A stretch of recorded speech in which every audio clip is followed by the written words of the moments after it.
Le président du Sénat appelle le chef de l'État à faire des concessions concernant la nomination des membres de la Cour des comptes. Simon Dieusseul-Deyrat dit souhaiter que la liste des juges de cette Cour soit publiée avant la fin du mois de janvier. Dans le cas contraire, il exprime sa crainte que le blocage administratif du pays perdure. Par ailleurs, le sénateur Simon Dieusseul-Deyrat maintient sa position vis-à-vis du président tout en réaffirmant sa volonté de dialoguer.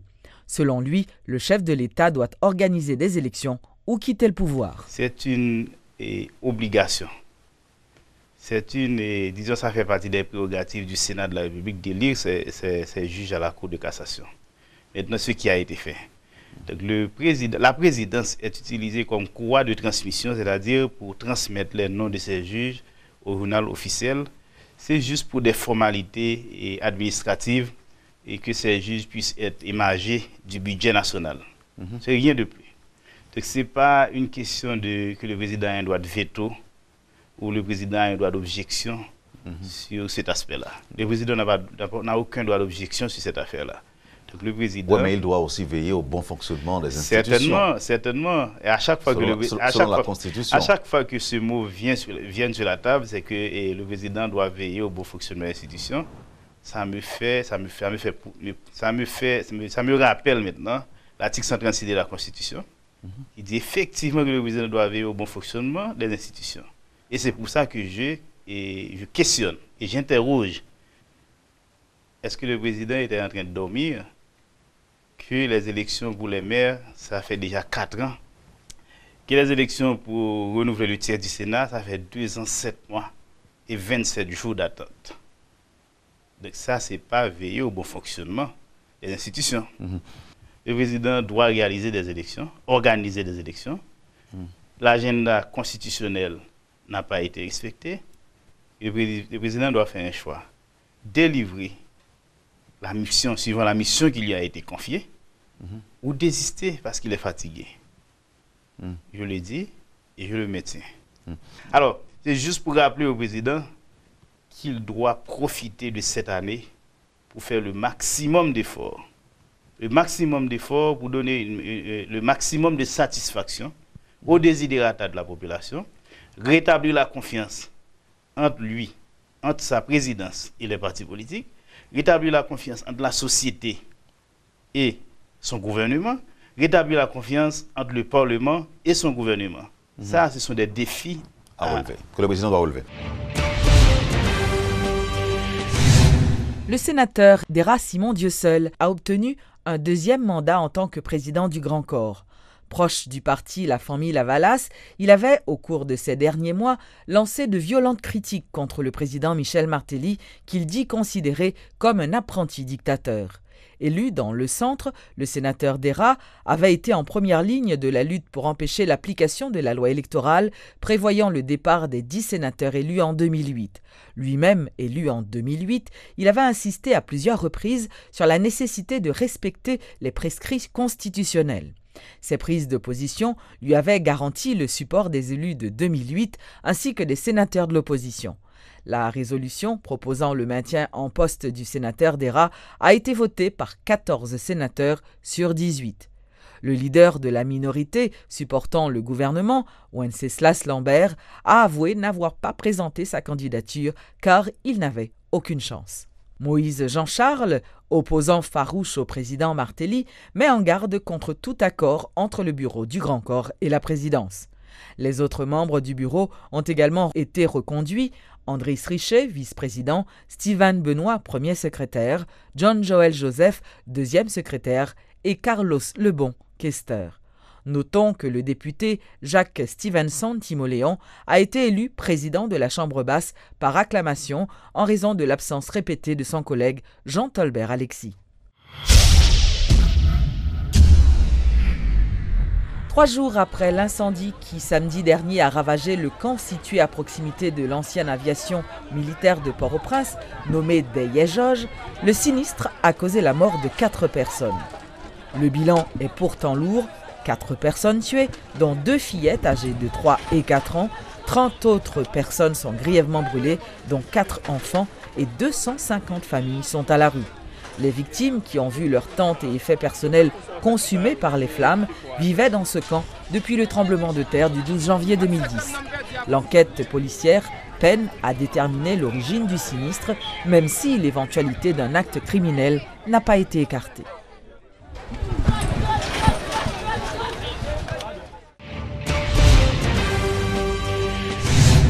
Rencontre ce mercredi entre des membres du Conseil supérieur du salaire, le commissaire des affaires sociales au Sénat, ainsi que le ministre des Affaires sociales. La question de l'augmentation du salaire minimum était au centre des discussions. Rien de concret n'est sorti de cette rencontre, mais les interlocuteurs l'ont qualifiée d'importante, de fructueuse et de constructive pour plusieurs raisons. En fait, le président de la Commission des affaires étrangères du Sénat, Maxime Roumer, explique que les sénateurs en sont sortis éclairés après les explications fournies tant par les 9 membres du Conseil supérieur des salaires que par le ministre des Affaires sociales concernant les raisons de la fixation du salaire minimum et notamment celui des ouvriers à 225 gourdes. Mais en dépit de ces éclairages, le débat sur le salaire minimum reste ouvert au niveau du Grand Corps.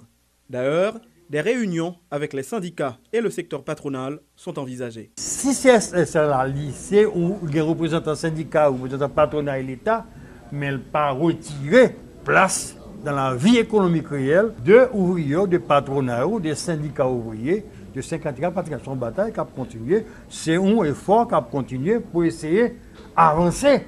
Peut-être sans créer trop de fractures, parce que là, ça, nous qu'attendait, nous avons compté pour nous passer. Au niveau du ministère des Affaires sociales, les réflexions se portent sur l'accompagnement des ouvriers en leur offrant des avantages sociaux comme l'assurance maladie ou le transport gratuit. Mais ces avantages sociaux annoncés ne pourront prendre effet qu'après le vote d'un budget par le Parlement, reconnaît le ministre des Affaires sociales, Charles Jean-Jacques. On regarde comment nous avons avec une politique de logement. Nous avons regardé tout avec Fatma, comment nous sommes capables de venir avec carte sécurité sociale maladie pour ouvrir le malade, pas décapitalisé, pour famille le malade, ils ont côté pour l'aller. Et dans le budget, il a manifesté en pile dans ça, on dit nous là. Donc, difficulté, ça est lié que jeudi, on a exécuté au budget reconduit. On a essayé de faire des ajustements là-dedans pour nous voir comment nous pouvons avancer petit à petit dans tout ça comme rêve pour améliorer les conditions de vie des gens qui travaillent dans le pays. La fixation du salaire minimum à 260 gourdes pour les travailleurs des entreprises aux revenus relativement stables, 240 gourdes pour les entreprises se tirant d'affaires, 225 gourdes pour celles fortement exposées aux facteurs concurrentiels et très vulnérables, et 125 gourdes pour les gens de maison, n'est pas une décision arrêtée, mais une simple proposition, s'empresse de préciser la présidente du CSS, Marie-France Mondésir. Le Conseil supérieur des salaires avait tenu compte de certains paramètres comme la situation macroéconomique du pays avant d'élaborer cette proposition qui, aujourd'hui, est décriée notamment par les travailleurs de la sous-traitance. Si nous tenons compte de l'indice macroéconomique, nous devons dire eh bien, il ne peut pas monter parce que l'inflation c'est 8%, tandis que l'article 137 là, parlait de 10%. Donc, il faut tenir compte de propositions. Si le gouvernement veut, le Parlement, nous pouvons consulter et nous travaillons avec eux aujourd'hui. Et son échange qui est très fructueux, nous continuons de travailler avec eux. C'est après, nous connaissons définitivement qui s'agit. Le montant du salaire minimum en Haïti, comme dans tout autre pays, demeure une question délicate. Suite à la publication du rapport du CSS le 5 décembre dernier proposant une faible valorisation de leur rémunération journalière, certains ouvriers de la sous-traitance, se sentant lésés, avaient manifesté à travers les rues de la capitale et avaient même saccagé certaines usines.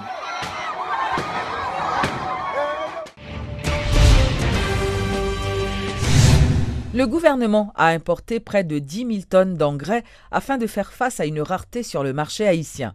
L'annonce a été faite ce mercredi par Jacques Alix du ministère de l'Agriculture.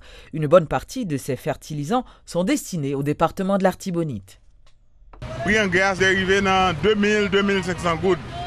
Mais, Kounia, ouais que l'autre de 2500 gouttes, la pas de gagner sur le marché, pas de engrais même. Kounia, on va prendre 3-4 machines pour pas une machine, c'est engrais à porter. On va garder les machines, on va prendre engrais dans la machine. Donc, ce qui signifie engrais arrivé, nous commençons à rentrer dans le balai depuis dimanche. La distribution a commencé lundi, donc nous avons à peine commencé la distribution. Mais étant donné que le prix a été très haut, ou après que le prix a commencé à descendre, le prix engrais il y a 1000 gouttes dans la machine. Mais nous-mêmes, le prix nous fixé c'est 900 gouttes. 900 gouttes, Étant donné que l'alimentation a fait commencer, c'est ça qui fait ça. Mais d'ici semaine prochaine, non, mais fin semaine ça, on a gagné, on a pris un engrais à 900 gouttes. Nous allons prendre disposition pour ça, pour 900 gouttes là, c'est prix livre de marché. Au contraire, on va prendre meilleur marché que 900 gouttes. Nous commandons 10 000 tonnes d'engrais. 10 000 tonnes d'engrais, ça va faire à peu près 200 000 sacs. 10 000 tonnes, ça, il y a 2 000 tonnes encore qui viennent avant ça. Ça fait à peu près 240 000 sacs d'engrais qui sont rentrés de dimanche dernier jusqu'au 31 mars. Ça fait rentrer. Donc, pas une répartition par département, une répartition par importateur et selon besoin, ou bien dit. C'est selon besoin au fur et à mesure. Donc, il y a un département qui a plus besoin d'engrais, c'est la Tibonite. Et ensuite, avec zone qui a fait haricots hiver. Donc, les zones de montagne autour, mais les zones de montagne ont besoin de plus d'engrais, leur la pluie commence à tomber. Mais quand il y a besoin de petits bagages, parce que on a un engrais, son bagage qui est important pour l'agriculteur, là, il n'y a pas d'engrais, tête chaud, donc il y a tout côté tête chaud. Mais côté plus besoin d'engrais, c'est la Tibonite qui fait une campagne du riz qu'on y a là.